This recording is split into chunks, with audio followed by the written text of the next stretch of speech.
Oh, hey, it's me. The shoe that you lost in the paddock about 2 months ago that has just resurfaced and wedged itself in the new shoe you just put on your horse, resulting in not only a vet bill, but a farrier bill as well. All because I heard it was payday.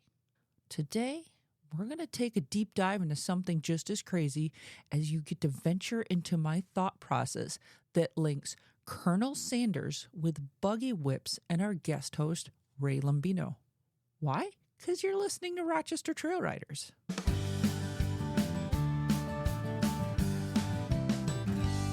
I'm very intrigued. And I forgot my cup. Oh, hold on. Yeah, because you can hold in a podcast. Wait a second for me. Oh, she has returned. All right, I have a question. Hello. Are you just randomly talking? That's awesome. Can you actually see me? I can see you. Yes. So if I do this and I show this mug with this picture on it, Yeah, you took this photo. I did. And for those that, are listening, because hello podcast audio, you can't see. I'll make sure this picture's in the show notes. But for Rae Lombino is a show photographer and a very good one. Oh, And this photo actually has a lot to do with what we're talking about today. all right. Before we get into it, dude, you've had some bad luck on your farm. And Yes, and just in my personal life lately. life has not treated you so well. So I just want to say I'm sorry. And do you want to share a little bit? Thank you. Because I know for a fact you're Oh, not alone. And yeah. Well, I mean, 2024 has definitely gone off with a bang, we'll say. So my horse Bug had surgery at Cornell University back the beginning of the month, basically. It was surgery we planned on. It was planned. It was not an emergency surgery, but even still, it's surgery. So, the stall rest and everything. He had a tumor removed from the side of his knee, but he is doing, thankfully, a very big one. Yes.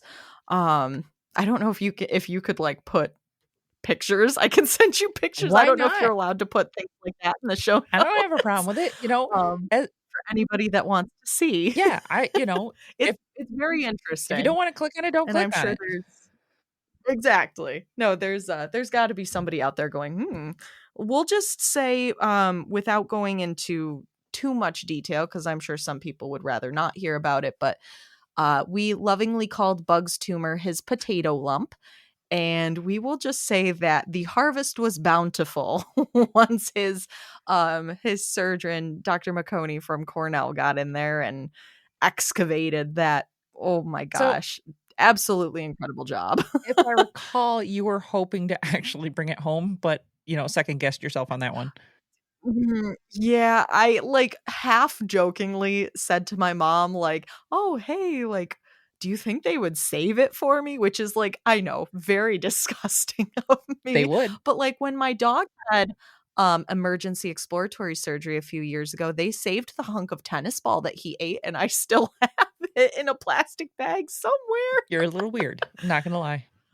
And I love gross stuff like that. So, but yeah, so he had surgery and is just recovering from that. His incision looks phenomenal. He's sound as sound can be right now. He's doing very, very well. But during, him being on stall rest and everything, my mom and I's sweet little pony, Shetland pony Karma, had a flare of laminitis right after the horrific cold snap that we had. And, Yeah.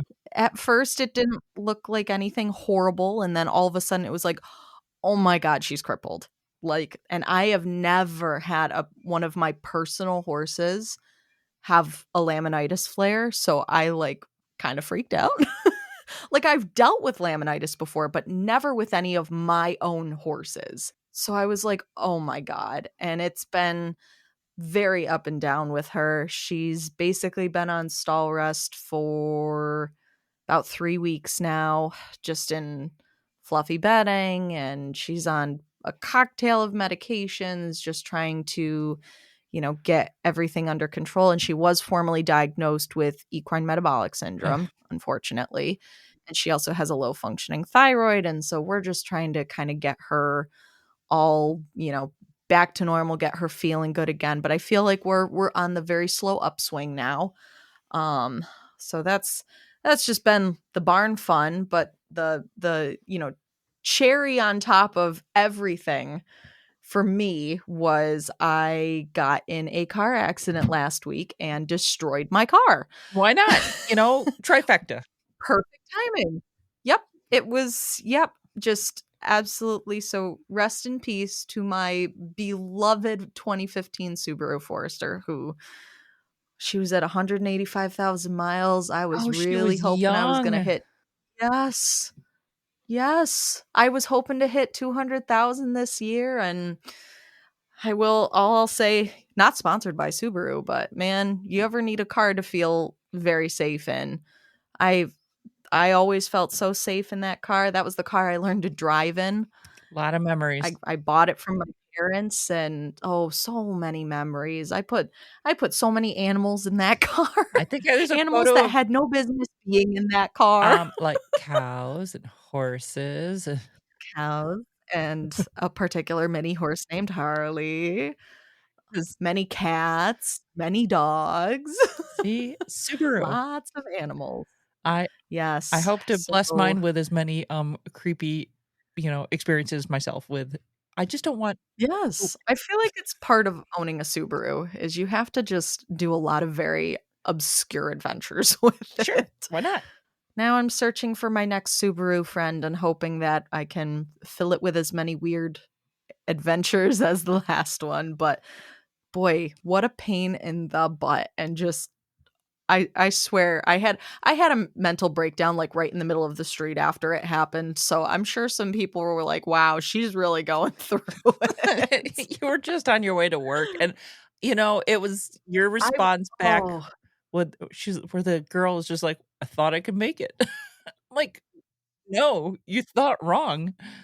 and yeah, she told the cop she thought she could make it. And I was like, "Well, you thought wrong and you killed my car." Thanks. Thank you so much. So many Thank you memories. for that. Well, hopefully I can cheer you up a little bit today.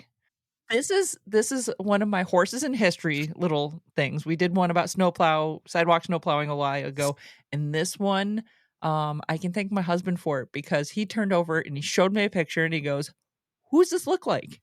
Oh my goodness. Is that who I think it is? Does that not look like Colonel Sanders? It looks like Colonel Sanders. I'll put this photo in the show notes. Okay. So we can thank my husband because he Thanks, Mike. he hit me up. He goes, "Who is this?" I'm like, "Well, it looks a little old to be Colonel Sanders, but it sure as heck looks like Colonel Sanders." Deep dive history on who this individual is, I'm not going to reveal because if I say the name, everybody's going to know who the heck I'm talking about immediately, and you're going to go, "Oh Okay. my God, I had no idea." But All right. we're going to go. What do buggy whips, Colonel Sanders, and Rae Lombino have in common? Any ideas? Oh boy. Any ideas? Oh man. I'm guessing maybe horses, but I don't, or bad luck. Who knows? Oh my God. Well, no, and good luck in their fortune. This is going to be a little quick story about good old Rochester history because hello, Rochester Trail Riders, all things horses. Let's start at the beginning. The year is 1883, and Alva and Catherine, they bring into the world this beautiful bundle of joy, and we're going to call him Henry. And Okay. they actually live in Rochester, New York, and they live the posh life. These guys are not hurting for money. They have their own company and they are doing well. And good old Henry is brought into this world. He grows up. He gets the Civil War starts out. He ends up enlisting in the Navy, and he fights for his country in the North. Go North! Civil War. Way to go, I Henry. know Henry's rocking it. So United States Navy. Right on. He was the assistant paymaster during the Civil War, serving for 2 years. Mm. Gets out, the war ends. He comes back home to Rochester because he's born and bred here. And he's like, well, Yeah. man, I got to do something for a living. And he gets into business with his uncle, Myron, and they make buggy whips of all things because this is Ah, 18. So this is like 1865, 68. He's doing this. And I okay. mean, horses, buggy whips, business is good because everybody needs one because Yeah. that is your method of transportation. Business is so darn good that he goes and in turn buys another buggy whip company from E.F. Woodbury. So now he is the buggy whip maker of Rochester, New York. Okay. This man is, like, out in the town, living life, all because of a buggy whip. It's wild. Love that for I him. know. Henry is he's rocking it. He's like, "My life is pretty darn Yeah. good." However, You go, Henry. you and I would never know Henry's name in a million years if that's where his story ended, because who the heck cares about buggy whip manufacturers today, right? Right, I right. mean, woohoo, you made your money making them. Nobody cares in Rochester today. There's another gentleman that you might be familiar with that is, right around this time frame. And Okay. this is where this photo comes into play, because if I say photography in Rochester, New York, I'm gonna put you on the spot. What comes to mind? Eastman Yeah. or Kodak. Yep. Those are, like, the top 2 things that pop into my head. Hello, good old George Eastman. So George George Eastman. good old Georgie. Georgie, it turns out, is not a native of Rochester, believe it or not. It wasn't Oh, okay. I did not know Yeah, that. his family moved to the area earlier, in his childhood, and his father establishes a business school, but they're not at the top end. They're struggling. His Okay. father actually dies pretty early, in 19 or 1862, his Oh, father passes away, which just crushes the family wow. income because now they're, like, destitute. Wow, At yeah. the age of 14, George actually leaves school to get a job just to bring in money. His family. He is now the man of the house at the Right. age of Yeah. 14. This is just after the Civil God, I War. can't even imagine. Jeez. Yeah, wild. To do this, he actually is a messenger boy at an insurance firm, and then he becomes an Okay. office boy at a local bank. So, I mean, George is doing this thing. He's making, he's doing Yeah, what he has to do to provide for his family. But absolutely. the man's got aspirations, right? Because we all know who George is. Yeah. He's got Oh, of course. hello, he's got big aspirations.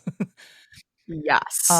He must have been type A enough because he has made enough friends that around 1874, he gets pretty into photography. He loves this. A couple of people at work showed him, the art of photography. He's really getting into it. He's taking pictures.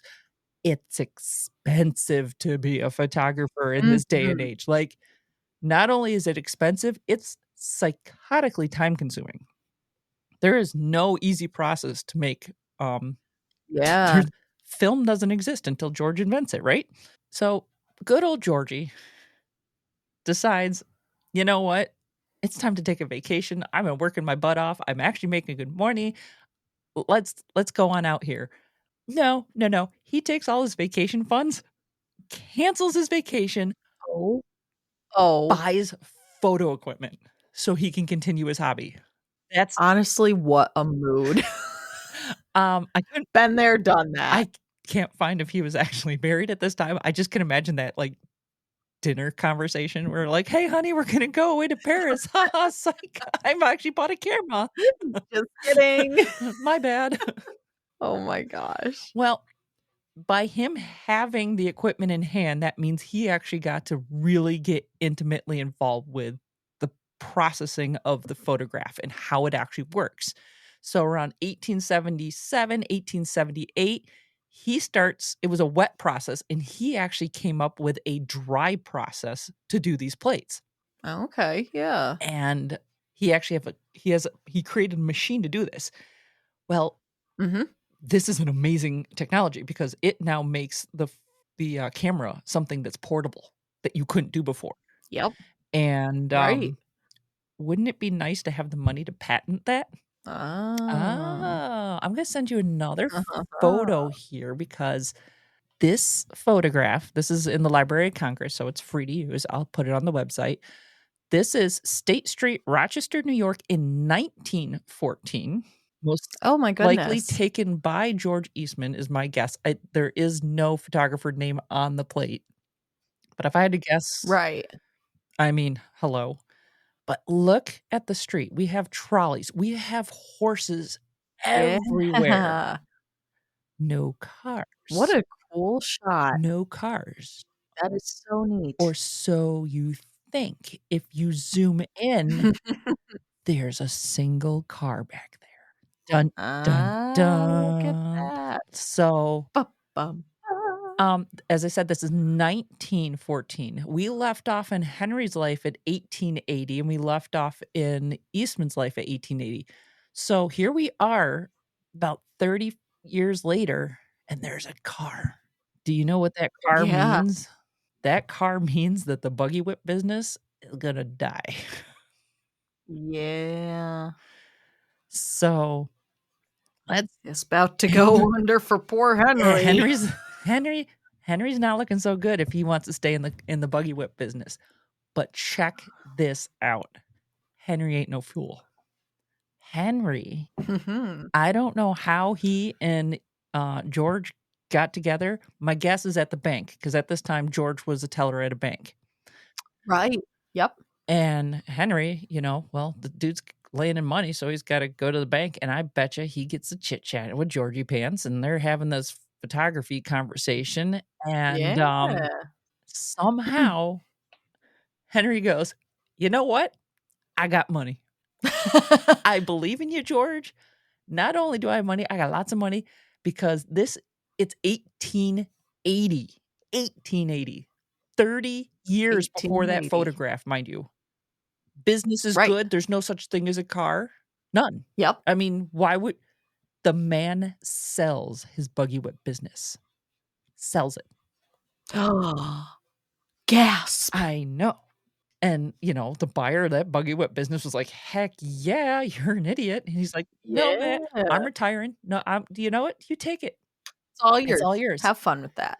He ends up giving money to Georgie. The two of them go into business together, and they call it the Eastman Dry Plate Company is the name of the company that they created in 1880. All I right. believe it was January 1st that they created this thing. It's like, bam, we have a company.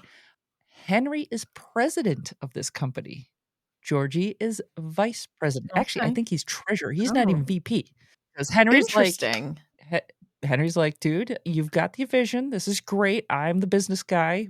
We're all good." Right. I've got the experience. Let me just take over from Yeah. here. So, and they Okay. get going, and this takes off. Obviously, Rochester exists for a reason. Kodak exists for a reason. You can take photographs today because of this, right? Yes. 1901, they expand. They then create a New Jersey company. And when they do this in New Jersey, they actually change the name of the company to Kodak. And, okay. good old Henry, our Colonel Sanders friend looking there, he is starting to get older in his years and decides to step down to vice president, and eventually says, between him and George in this short period of time have made bazillions of dollars in today's money. I mean, the guys are just rolling. I can only imagine. Yeah. Yeah. Just rolling. Henry starts going, "That's it. I love this city. I was born here. I'm going to start giving back." And he starts, just throwing out the money. As he should. Love that for him too. Loves it. Yeah. So both him and George, I mean, hello, Eastman, School of Music. But could you, have you figured out whose name in Rochester might be so prominent as George Eastman? Any ideas? Oh gosh. Clearly, it sounds like I need a repeat of Rochester history, because I'm really honestly drawing a blank. I'll give you a hint. The U of R. Is it horrible that I really don't know that much about the U of R? Does the name Strong Hospital mean anything to you? Oh my God. Golisano? Henry A. Strong is his full name.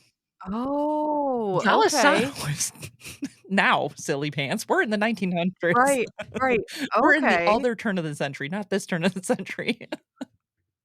That's so interesting though, because genuinely I did not realize I that, had no idea. like, strong was its own I had no Uh, idea. I right. had no clue. You're like, none of us. We're sitting there going, and that's when Mike found this picture. And I'm like, yeah, Colonel Sanders. He's like, no, that's Henry Strong. I'm like, yeah. And he goes, Strong, as in Strong Hospital, like the man's name, Strong Museum of Play, Right. Strong, the other name that's around Yeah. Rochester outside of That's Eastman. And this yeah. is Wow, why. okay. Huh. Yeah. So the two of them Wow. go nuts on this philanthropy thing. I mean, so much Yeah. so the, YMCA, because good Oh. old Henry goes, "Hey, there's this organization called the YMCA, that seems pretty cool." His wife goes, "Oh, yeah, we have a women's chapter too of the YWMCA," and they went, "Yeah, okay, no problem. Here's $750,000, go." And that Have fun, yeah. guys. And his and then, George goes, "Psst, let's add another 250 and make it a cool million." And that's why the Y is huge in Oh my Rochester today. wow. I would have never guessed any of that. So indirectly, the buggy whip has made it possible for you to take horse show photos, That yeah. which is And which is how why ironic that that this yeah. photo has me holding a buggy whip in it that you have taken in Rochester. One of my favorite pictures of you I too. love this. I love that picture so So, for much. those that know, this pony that is in this photograph here is a homebred filly of mine that's Charlotte. She's now owned by Megan. She no longer I don't have her anymore, but I showed her at Echo, and we are, I think you are champion, High right? Point Reserve Grand Champion, novice Reserve horse Grand driving, so that was my happy face. her first ever show season. That photo was her first ever show, and I think my first ever entry into a show Mhm. ring, and I was just ecstatic. Yeah. I'm like, "We made it." Yeah, and I remember, I think I drove Dude at that show.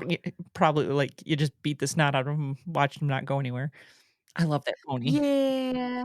He's The buggy whip did not help me in no, that situation. he ignores the buggy whip. He's just like, "Yeah, and?" Dude just does dude things. Bless his little heart. He just goes what speed he picks. Oh gosh. But that was I just wanted That is a so cute cool. little fun story of how horses and our mode of transportation then funded the ability for George Eastman to do his photograph thing, who, by the way, Kodak actually invented digital photography, and then I don't they had a Mhm. malfunction. They didn't run with it as they should have. They just saw it as a threat to their Yeah. film business and went, "Oh, we'll hide that patent under the Yeah, rug." yeah, no, just Shh. brush that under the rug. That nobody needs to know. Yeah, Well, somebody knew. somebody they were gonna figure it out on their own anyways. But That is such a wild, like, isn't that cool? intertwined path of all those different things to take. Now, How cool. indirectly, my foray into getting a job as a trail guide in the Adirondacks is linked to this because I had no idea he funded the YMCA that strongly and made them that financially stable that they purchased a Right. camp up in the Adirondacks that I attended as a kid. I mean, when you start thinking of You it know, and you put all the pieces together, it turns out to be a crazy small world. that's what I was just gonna say. How absolutely wild is that? Like, truthfully, that is just what a small freaking world. It it was That's Yeah, crazy. it was a deep dive into some fun that I really had, and I had to share it with you because you being the photographer that took some of these pictures that I went, "Oh my god, Yeah. this is crazy," it just added it all together. And I'm not gonna lie to you, like, that kinda like, that makes me wanna go read even more about this. Like, I just kinda wanna, like, deep dive now and be like, "Okay, I wanna know everything about, this amazing friendship of George and Yeah, Henry and all of these clearly incredible things that they did." to sit there and take a business that was thriving in a time and age where, you're not even thinking cars, And to see Right. like, that 29 what is it, 1914 had one vehicle on that busy, busy road, One one that I could find. Yeah. And to have that foresight to say, "Nah, I think I got something better and bigger." Yeah, I mean, that is just the definition of an intelligent Yeah, businessman right there. and, kudo And how insane is that? Like, I've seen plenty of people talk about it where, that picture is a perfect example where at one point, horses were the norm. Mhm, Cars were the luxury, and now it is the exact opposite. And a lot of people see, horse ownership as, in a way, a yeah, luxury where cars everybody's got a car, right? We all need cars to be able to get from point A to point B. Horses, well, we just pile our money into them and they say, "Hey, feed me treats." and we go, "Oh," you take how many hundreds of photographs to find one that you like, and how back then you took a photograph and you just prayed Yeah. it came out.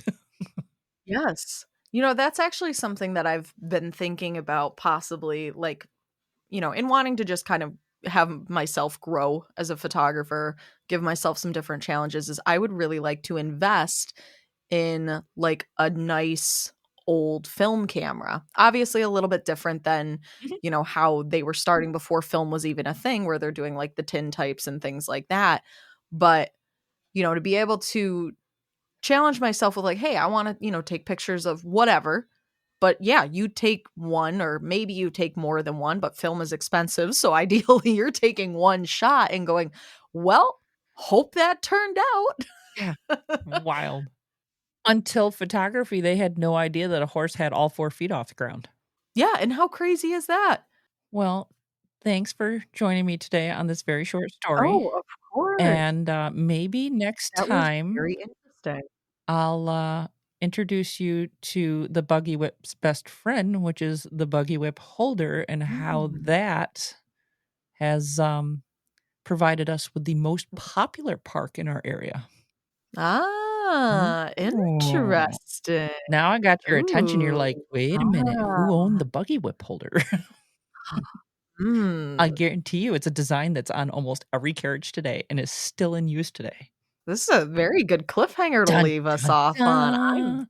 But until then, you'll dun. have to suffer through, a story of a man's trip through Mongolia on horseback, and Oh, that sounds just uh, miserable to listen does. So to. that's one I got coming up in the queue, and another one of talking with Cornell Cooperative Extension, and we're gonna talk about, winter pasture maintenance and what we can do to give us really good pastures in the summer. Ah, interesting. That is one I will I tune into all of them, but that one especially, that's gonna be one I'm gonna have a notepad out for while I am listening. Awesome. Jotting my notes Yeah, down. I just gotta find a But date and time to schedule that one, and so that'll be coming up here hopefully within the next fabulous. month is my guess. Thank you for joining. Course. I feel like we gotta come up with a name for these, like, fun little history Oh, I call them lessons. horses in history. Horses in Well, history, that's except right. maybe it should be horses and history because it's not specifically about a horse. But we find a way to connect the dots. Yeah, uh, That's right, it's horses in history or horses and history. something along those lines. How whatever you wanna call it, either way. I love these. I mean, this is just it's mind-blowing, and it's very cool that, I never would've, in my wildest dreams, connected Nope. dots like that. So there you go. To wrap it up, I mean, you got a buggy whip, Colonel Sanders, and you. I hope that's what you're formally naming this I it episode. might be. It's great. I love it. Thank you, Ray. Have a good evening. Yes, you too. Bye-bye. Bye. Well, thank you guys so much for listening for today's podcast. If you enjoyed this content, be sure to, give me some feedback, like, subscribe, share, follow wherever you listen to your podcasts. I still have a few badges available, so if you do leave feedback, I appreciate it, and we'll send you out a little swag.